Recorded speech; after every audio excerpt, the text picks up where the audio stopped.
Good afternoon, Chairperson. Good afternoon, everybody. So I think from morning onwards, me and Dr. Sanjay, we are keep talking about ICLs. So coming to the phakic as a definition that provides internal compensation of the dysfunctional refractive condition of the eye to reduce or eliminate the patient's dependence on glasses or contact lenses. So I straight away come to the workup. So these are the indications for ICLs, LASIK, PRK rejects, stabilized central keratoconus, post-RK, post-PK patient. These are the few contraindications, especially in progressive refractive error, the patient with glaucoma. So coming to the main thing, up to the subjective refraction, so you have to do the cycloplegic refraction also, especially when you're doing ICL for hypermetropic, and those are using the contact lenses, especially soft lens, discontinue for a period of 3 days and RGP for 1 week. So you can use the topography for even for corneal curvature. So about the anterior chamber depth, minimum anterior chamber depth has to be from 2.8 mm, which is from endothelium to the anterior capsule. So those are having ultrasound, always you should remember to deduct the Pachy value. So this is the very important step in ICL measurement, is the white to white diameter. So put a drop of anesthetic drop, and you have to do under the microscope when patient is in the supine position. With the help of calipers, then on a ruler first you have to measure, then with the help of digital calipers you measure, and you compare with even those are having with the Holz scan, you can have a cross check with this.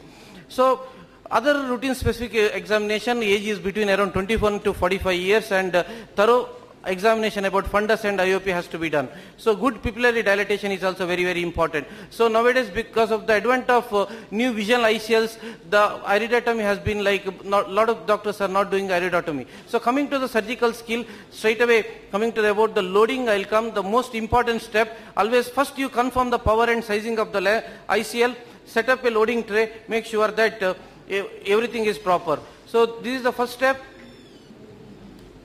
So next, you stand here.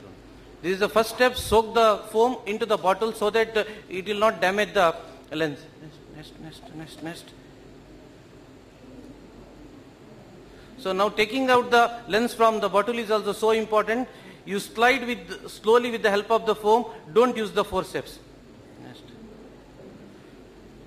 So take the cartridge in your left hand. First put the saline, then followed by a viscoelastic. Next. So first put the viscoelastic, then followed by the saline. Very, very important step. That's why I am showing in detail. Put the viscoelastic. With the help of foam, you take the ICL out of the bottle. So placing ICL is very important. Put the ICL in the cartridge edge margin. Look for the market opening in the right side. Then to push it inside, with the broadside applicator, you should do such a movement that turn and push movement. See, I am just turning this broadside applicator so that you can put it easily. So this is all the very, very important step. Next. After putting the ICL, now drawing into the tip is the most important step. So it is with the help of a special forceps which has got an angle upwards. You go and hold the ICL, there is one central marking you can see under the microscope. You have to go and hold that mark firmly.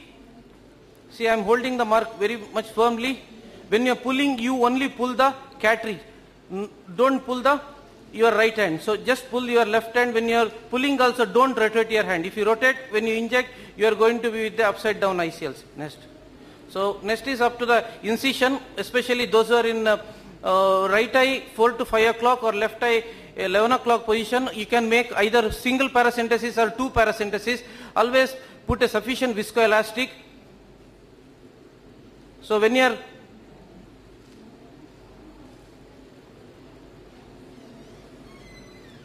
normal entry, you have to sit it temporarily at 180 degree with the help of 3.2 millimeter keratome.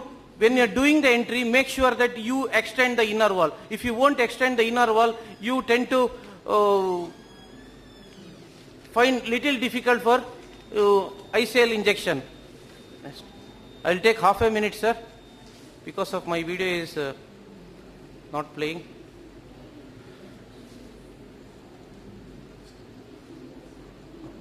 Next, not this.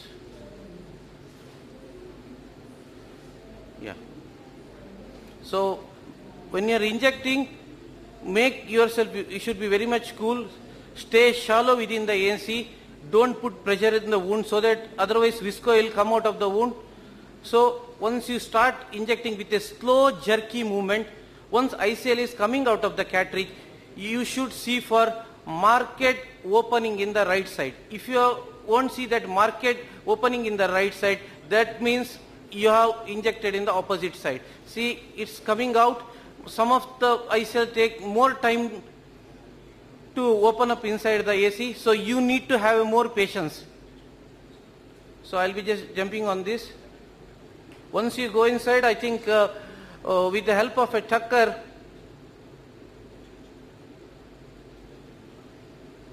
use the far end tip of the haptic and just press under the iris.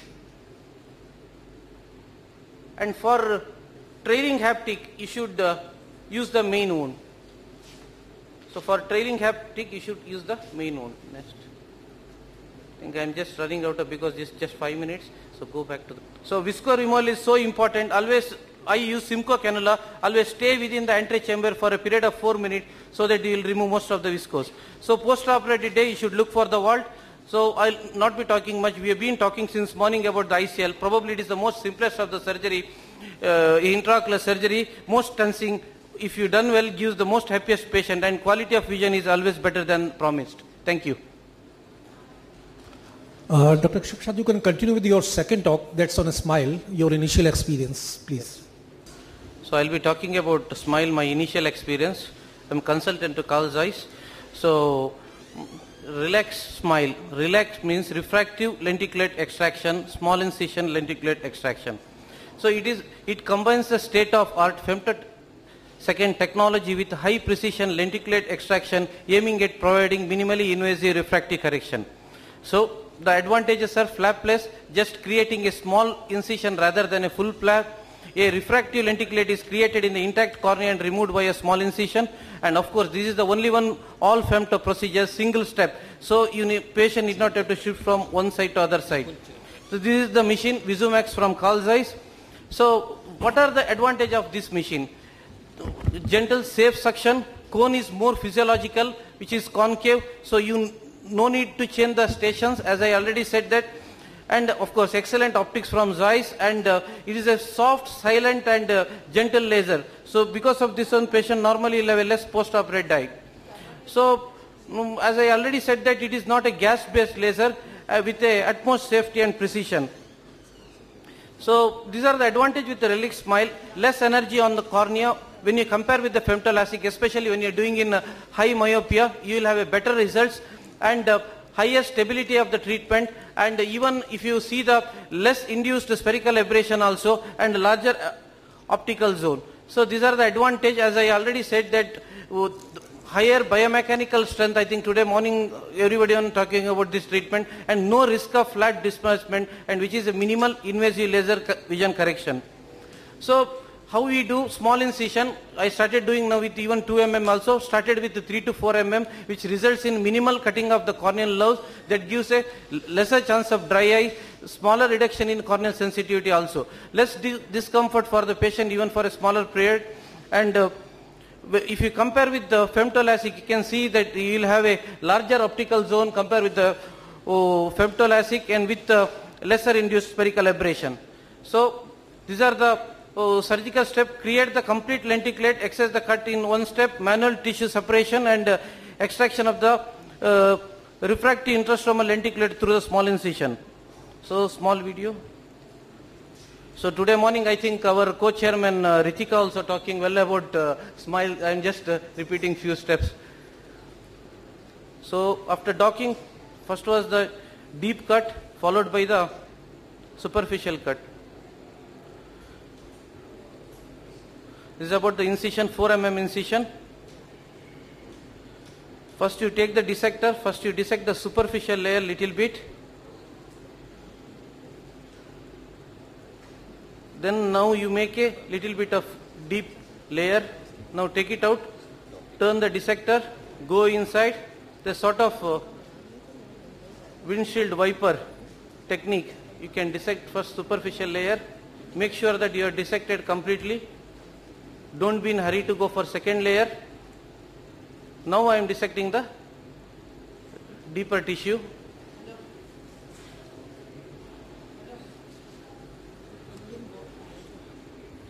I use a simple of even McPherson forceps to remove this denticulate. So our experience, we have done around 150 eyes in our hospital last 6 months. All the eyes retained their pre-op best corrected visual acuity, and day first post-op patient at 6.9 or even 75% of the patient at 6.6. 5 eyes with even cylinder more than did well even after smile also. Post-op visual acuity was better than pre-op best corrected visual acuity, 4 out of 5. So patient faced mild blur during initial 2 weeks. All reached preoperative best visual corrected by around 2 weeks maximum. So few patients complaining of glare first 2 weeks but were comfortable by 1 month. So probably best possible refractive procedure to offer to your patient. Patient really liked the idea of flapless procedure without the pain and slow visual recovery of surface procedure. Much easier to convince your patient. Thank you.